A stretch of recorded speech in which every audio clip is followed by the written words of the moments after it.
అనమాట, చాలా lazy. So ఎల్లప్పుడు తను భోజనం తినాలి, పడుకోవాలి, పని ఏం చేసేవాడు కాదు. సో మొత్తం మీద ఆ ఇంట్లో ఉన్న వాళ్ళందరికీ విసుకొచ్చేసి, బాబు నువ్వు ఏదైనా ఆశ్రమం జాయిన్ అయిపో, ఎలాగో ఇంట్లో ఏం పని చేయట్లేదు, మాకు నీతో బెజార్ వచ్చేసింది. సో మొత్తం మీద తను అనుకున్నాడు, సరే అయితే నేను ఏదో ఒక ఆశ్రమం జాయిన్ అయిపోతాను ఎందుకు అని. తను వెతుకుంటున్నాడు అయోధ్యలో ఏ ఆశ్రమం జాయిన్ అవ్వాలి ఎక్కడికైనా. మొత్తం మీద ఒక ఆశ్రమంలో తను ఏం గమనించాడంటే, ఓ గురుగారు ఉన్నారు. ఆ గురుగారు చాలా లావుగా ఉన్నారనమాట. తను అనుకున్నాడు, ఈ గురుగారు బాగున్నారు, లావుగా ఉన్నారు, బహుశా ఈ ఆశ్రమంలో మంచి భోజనం పెడుతున్నారు, ఇక్కడ జాయిన్ అయిపోతే బాగుంది. కొంతసేపు తర్వాత గురుగారు శిష్యులు వచ్చారు, వాళ్ళు కూడా లావుగా ఉన్నారు. తనకి కన్ఫర్మ్ అయిపోయింది, ఇది బాగుందండి, ఇక్కడ నేను జాయిన్ అవుతాను, భోజనం బాగా పెడతారని. వెళ్ళాడు గురుగారి దగ్గర, నేను మీ ఆశ్రమం జాయిన్ అవుతాను, కానీ నాకు ఒకటే, భోజనం ఎన్నిసారి పెడతారు? సో గురుగారు అన్నారు 2 times. 2 times నాకు సరిపోతుంది, నాకు 3 times కావాలంటే గురుగారు అన్నారు, పొద్దున ఇస్తారు కదా, అదే నువ్వు మధ్యాహ్నంకు ఉంచు, ఏం ప్రాబ్లం లేదు. తనకి చాలా హ్యాపీ అనిపించింది, చాలా బాగుంది ఆశ్రమం, అసలు పొద్దున మధ్యాహ్నం సాయంత్రం తినాలి, భజన చేయాలి, గురుగారు ఏదో వాహిస్తూ ఉంటారు, అది వినాలి, ఆయన హ్యాపీ అయిపోతారు. 15 రోజులు గడిచిపోయింది, చాలా ఆనందంగా ఉంటున్నాడు. 15 రోజుల తర్వాత ఒకరోజు పొద్దున ఏం చూశారంటే, వంట ఏం అవ్వట్లేదు, అక్కడ ఏం జరగట్లేదు, వంట గదిలో ఎవరు లేరు, అందరూ ఏదో జపం చేస్తున్నారు. సో తన అడుగుతున్నాడు అందరికీ, ఏంటండి ఈరోజు ఏం వంట చెయ్యరండి?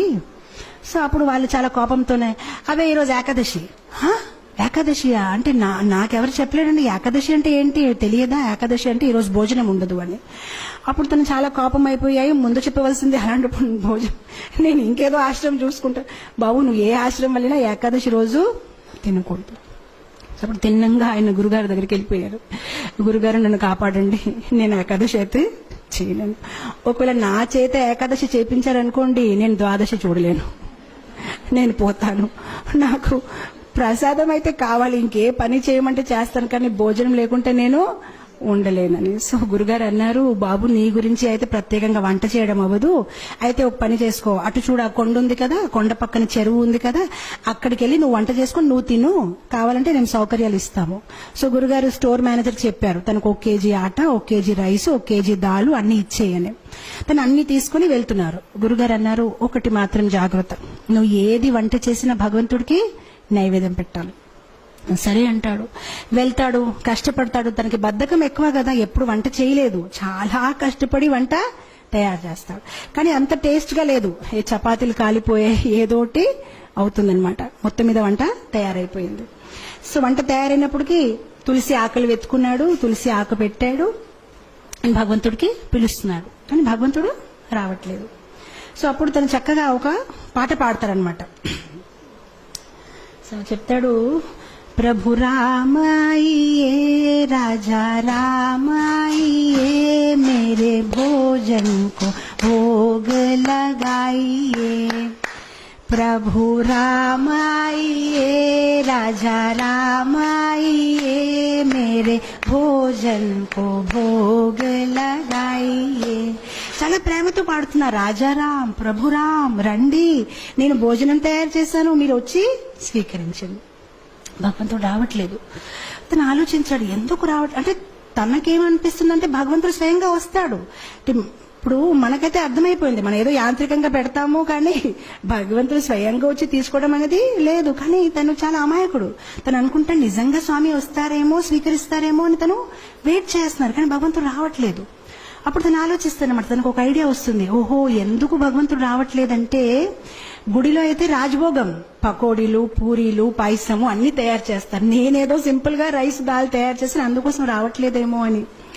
సో అప్పుడు తను భగవంతుడికి వాదిస్తారనమాట. తను భగవంతుడితో అంటారు, భూల్ కరోగే యది తజ దోగే భోజన రూఖా సూఖా, एकादशी आज मंदिर में है, बैठे रहोगे भूखे, राजा राम आइए, प्रभु राम आइए, मेरे भोजन को भोग धराइए.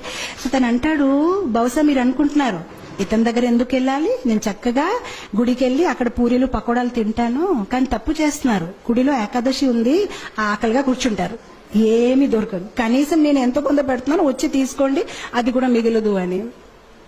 ఎప్పుడైతే ఇలా పాడడం మొదలు పెట్టారు భగవంతుడు నవ్వు వస్తుంది. సో భగవంతుడు సీతామాతతో అన్నారు, సరే రా తినేసి వద్దామని. సో సీతామాతని తీసుకుని భగవంతుడు వెళ్తారనమాట అక్కడ నైవేద్యం తీసుకోవడానికి.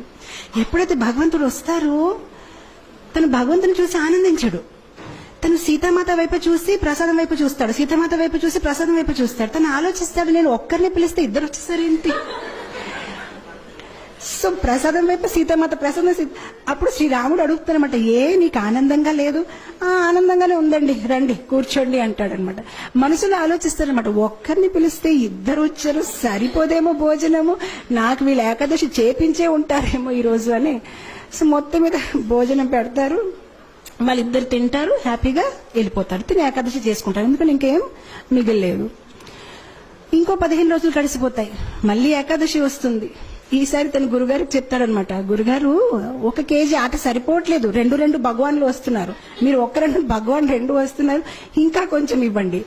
గురుగారు అనుకుంటారు, తిని కొంచెం లావుగా ఉన్నాడు కదా, భోజనం ఎక్కువ కావాలి, ఏం మాట్లాడుతున్నారు ఏంటో, సరే తీసుకువెళ్ళి ఇంకా కొంచెం ఆట, ఇంకా కొంచెం దాల్ అంటారు.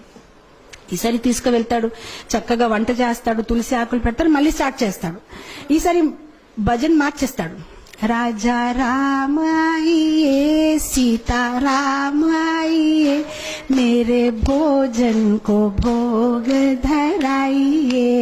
ఈసారి ఇద్దరిని పిలిచాడు, రాజారామ రండి, సీతారామ రండి. భగవంతుడు ప్రత్యక్షం అయిపోతారు. కానీ ఈసారి లక్ష్మణ్ని తీసుకొస్తారు. సో భగవంతుడు అంటారు, నీకు ఆనందంగా లేదా? మేము వచ్చేసామంటే ఆనందంగానే ఉందండి, కానీ లక్ష్మణ్ వైపు చూస్తారు, ప్రసాదం వైపు చూస్తారు, లక్ష్మణ్ వైపు చూస్తారు. ఇద్దరిని పిలిస్తే 3 వచ్చారు. ఈసారి కూడా నా ఏకాదశి అయిపోయింది, నాకేం మిగలదు అని.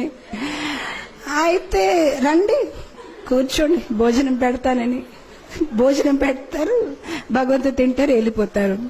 తను అనుకుంటారు, సరే అయితే నెక్స్ట్ టైం నుంచి 3 పీపుల్. మళ్ళీ వెళ్తారు గురుగారి దగ్గర, గురుగారు కొంచెం ఇది సరిపోవట్లేదు. సరే గురుగారు ఒప్పుకుంటారు, సరే ఇవ్వండి, మేబీ సాయంత్రం పూట మళ్ళీ తింటాడేమో అని. ఈసారి మళ్ళీ పాటలు పాడడం, ఏకాదశి రోజు వెళ్ళాడు, వంట చేశాడు, తులసి పెట్టాడు. రాజా రామాయియే సీతారామాయియే లక్ష్మణ్ సాథ్ లాయియే మేరే భోజన్ కో భోగ్ ధరాయియే. వచ్చేస్తారు సీతారాం, లక్ష్మణ్ అండ్ హనుమాన్. ఇతను మళ్ళీ భోజనం వైపు చూస్తారు, హనుమాన్ వైపు చూస్తారు, భోజనం వైపు చూస్తారు, హనుమాన్ వైపు చూస్తారు. ఇదేం పద్ధతి కాదు, ఒక్కరు పిలిస్తే ఇద్దరు, ఇద్దరు పిలిస్తే ముగ్గురు, ముగ్గురు పిలిస్తే 4. శ్రీరాముడు మళ్ళీ అడుగుతారు, నీకు సంతోషంగా లేదు? చాలా సంతోషంగా ఉంది, రండి కూర్చోండి అంటాడు, భోజనం పెడతారు. ఈసారి ఎప్పుడైతే సీతారాం ప్రసాదం అన్ని తినేసి వెళ్ళిపోతున్నారు, అప్పుడు తను అడుగుతాడు, ఏమంటే ఏం అనుకోకపోతే నెక్స్ట్ టైం ఎంతమంది వస్తారండి? మీరు ముందు నుంచి చెప్తే నేను కొంచెం, అంటే నాకు 4 ఏకాదశులు అయిపోయాయి, కనీసం నేను కొంచెం ఎక్కువ తెచ్చేస్తానంటే శ్రీరాముడు ఏం చెప్పరు, నవ్వుతూ వెళ్ళిపోతారనమాట. తను ఆలోచిస్తారు, సరే నేను ఏదో ఒకటి చెయ్యాలి, ఎందుకంటే కుటుంబ సహితం వచ్చేస్తున్నారని. మనం మ్యారేజ్ కార్డులో కూడా 1 పెడితే 1 వస్తారు, కానీ ఇద్దరు, ఇదేంటి ఇలా ఉందని. తర్వాత ఏకాదశి రోజు మళ్ళీ గురుగారు చెప్తారు, నాకు 10 కేజీ ఆటాలు కావాలి, 10 కేజీ రైస్ కావాలి. గురుగారు అనుకుంటారు, ఇదేదో ప్రాబ్లం ఉంది, బహుశా తను అమ్మేస్తున్నాడేమో, ఎంత ఎవరు తినలేరు, తప్పకుండా అమ్మేస్తున్నారు. సో గురుగారు అంటారు శిష్యులతోనే, పర్వాలేదు తను అడిగింది ఇచ్చేయండి, తర్వాత మన పని చూద్దామని ఇచ్చేస్తారు. ఇప్పుడు గురుగారు అంటారు శిష్యులతోనే, మనం ఏం చేద్దామంటే కొంతసేపు తర్వాత వెనక వెళ్ళి చూద్దాం, ఎక్కడ అమ్ముతున్నారు, ఏ షాప్ లో వెళ్ళి అమ్ముతున్నాడు. ఈసారి వెళ్ళాడు, తను సామాన్లన్నీ దింపాడు, కానీ వంట చేయలేదు. వంట చేయకుండా పాటలు పాడడం మొదలు పెట్టారు. సీతారామాయియే రాజా రామాయియే లక్ష్మణ సాథ్ లాయియే హనుమాన్ లాయి మేరే భోజన్ కో భోగ ధరాయియే. వచ్చారు సీతారామ లక్ష్మణ్ హనుమాన్ భరత్ శత్రుఘ్న కౌశల్య సుమిత్ర కైకేయి మొత్తం పరివార కుటుంబం అందరూ వచ్చేసారనమాట. సో అప్పుడు వచ్చేసి, బాబు మేము వచ్చేసామని. సో అతను అందరు లెక్క పెట్టుకుంటున్నారు, వచ్చారు, చాలా మంది వచ్చారు. సో అప్పుడు భగవంతుడు అన్నారు, ప్రసాదం ఎక్కడుంది?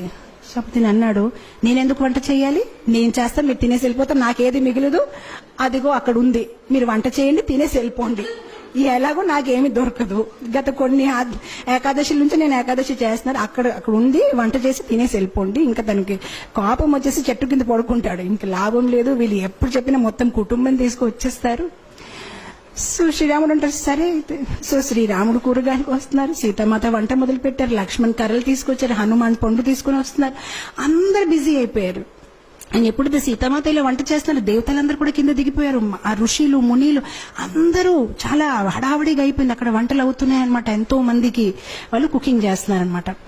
అండ్ అదే సమయంలో అక్కడ గురుగారు వచ్చారు శిష్యులతోని, అంటే చూద్దాం ఇతను ఏం చేస్తారని. కానీ గురుగారికి ఏమీ కనిపించట్లేదు. ఆయనకి ఎలా కనిపించిందంటే చెట్టు కింద ఇతను పడుకొని ఉన్నాడు, ఆ సామాన్లు అక్కడ పడేస్తున్నాయి. సో అప్పుడు గురుగారు తను లేపి చెప్తున్నారు, నువ్వు చెయ్యవా వంట, ఏం చేస్తున్నావని. సో అప్పుడు శిష్యుడు చెప్తారు, మీకు కనిపించట్లేదా, ఇంతమంది వంట చేస్తున్నారు, ఇగో చూడండి సీతామాత ఏం ఇగో చూడండి ఇదేమవుతుందని. అప్పుడు గురుగారు అంటే నాకేమీ కనిపించట్లేదు. సో అప్పుడు తను కోపంతో శ్రీరాముడు చెప్తారు, మీరు కనిపిస్తారా లేదా, లేదంటే నా మీద ఆయనకి సందేహం ఉంటుంది, కనిపించండి అని చెప్తారు. సరే కనిపిస్తామంటే అందరు కనిపిస్తారనమాట. సో అప్పుడు అందరు కనిపిస్తే గురుగారు ఇంకా కళ్ళలో నీళ్ళు వచ్చేసి, నేను ఎన్ని సంవత్సరాల నుంచి శ్రీరాముడిని పూజిస్తే నాకు దొరకలేదు, కానీ నీ ఒక సరళ స్వభావం, నీ ఒక అమాయకత్వం చూసి భగవంతుడు వెంటనే ప్రత్యక్షమయ్యారని ఆయన ఏడ్చి ఆ శిష్యుడిని కౌగలించారనమాట. సో ఇక్కడ భగవంతుడు మన ఒక సరళ స్వభావం, మనలో వినయం ఎంత ఉంది, మనలో అమాయకత్వం ఎంత ఉంది. భగవంతుడికి కాంప్లికేటెడ్ పీపుల్ ఇష్టం లేదు. మనలో జ్ఞానం ఎక్కువ ఉంటే బహుశా భగవంతుడు నన్ను ఇష్టపడతారు అనేది కాదు, మనలో ప్రేమ ఎక్కువ ఉంటే భగవంతుడు మనని ఇష్టపడతారు. సరళంగా ఉండాలి. చెప్పాలంటే భగవంతుడికి ఎలాంటి పీపుల్ ఇష్టం, చైల్డ్ లైక్ ఇన్నోసెన్స్. ఎవరిలో అయితే ఎక్కువ హిపోక్రసీ, ఎక్కువ ఆలోచనలు లేదు, చాలా సింపుల్ గా సింపుల్ హార్టెడ్ ఉంటారు, అలాంటి వాళ్ళని భగవంతుడు ఇష్టపడతారు.